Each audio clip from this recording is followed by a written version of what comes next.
আমি 2 বিঘা মাটিতে ধান চাষ করেছি। বর্তমানে এখন ডিএপি আর পটাশ এই দুটো জিনিসের সংকট। মানে এই দুটো জিনিস যদি আমার মনে করেন 2 বিঘা মাটিতে 24 কেজি ডিএপি দরকার, আমি পাচ্ছি 20 কেজি বা 30 কেজি বা 15 কেজি, কিন্তু পটাশ নাই।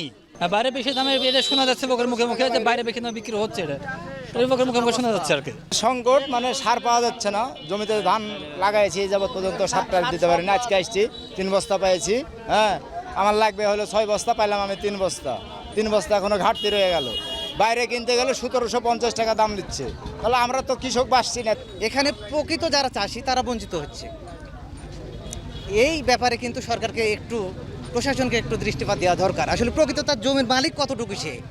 আমি এখানে নিচ্ছি বাংলা ডিএপি সার 1050, আমি এখন 1900 টাকায় বিক্রি করবো, বাইরে ইচ্ছা করলে বিক্রি করবো। তাহলে কি হচ্ছে যে আমার জমি, আমি বর্গা চাষি, আমার এখানে 1 কাঠা জমি নাই, হয়তো আমি করি 1 বিঘা বা 2 বিঘা, নিচ্ছি 9 বিঘা সার। সংকটটা তো আমাদেরই সৃষ্টি সংকট। সার তো পাচ্ছি না নিয়মিত। খোলা বাজার দোকানে যদি না পাওয়া যায়, আমরা কৃষক মানুষ মাঠে থেকে উঠে আসছি, এখন 2 টাকা কম আর বেশি খোলা বাজার জায়গাতে লুবো। এই লাইন ধরে দাঁড়া থেকে তো এখন বেলাই শেষ, কাজ কামের লোক আমরা হয়রান, পুরা হয়রানে যে এখন সে লাইনে দাঁড়া থাকতে আসছে। আমরা তো আসছি মাঠে কাজ করে উঠে আসছি, আচ্ছা এখন লাইনে দাঁড়া থাকবে 2 ঘন্টা ধরে, কতক্ষণ দাঁড়া থাকা যাবে? আমার জমিতে সার দিতে হতো আজ থেকে 8 দিন আগে, এই কাজ শেষের লেগে তো এসব পাচ্ছি না। আর এখানে এসে পাট কাম হয় সারের লেগে। দেখতেই তো পাচ্ছেন কীভাবে সার ধরে আছে। চাষি যদি 20 কেজি বলছে নিতে হবে 10 কেজি। সার পাচ্ছে না বলে তো এই অবস্থা। এই যে আজ জমি ইউরিয়া দিচ্ছে, ডিএপি দিল, পটাশ নাই, তাহলে আমি আবার কি করবো? আবার লাইন ধরতে হবে এসে আমাকে পটাশের লেগে। আর সরকার বলছে সারের কোনো অভাব নাই, তাহলে অভাব নাই বলছে কেন?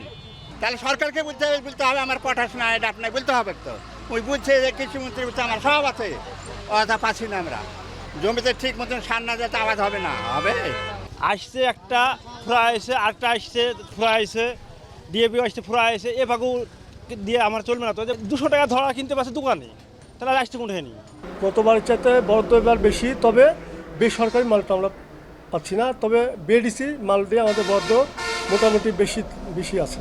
সারে কিন্তু কোনো সংকট নাই, কাগজ কলমে কোনো সংকট নাই।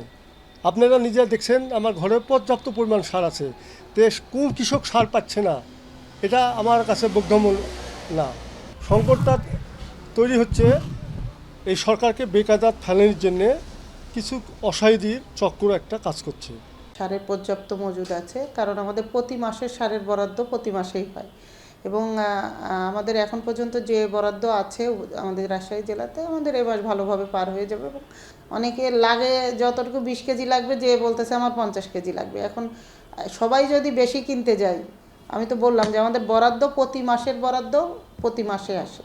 আপনি যদি আপনার 3 মাস পরে যে সারটা লাগবে সেটাও এখন নিতে যান, তাহলে তো সবাইকে এভাবে দেওয়া যাবে না।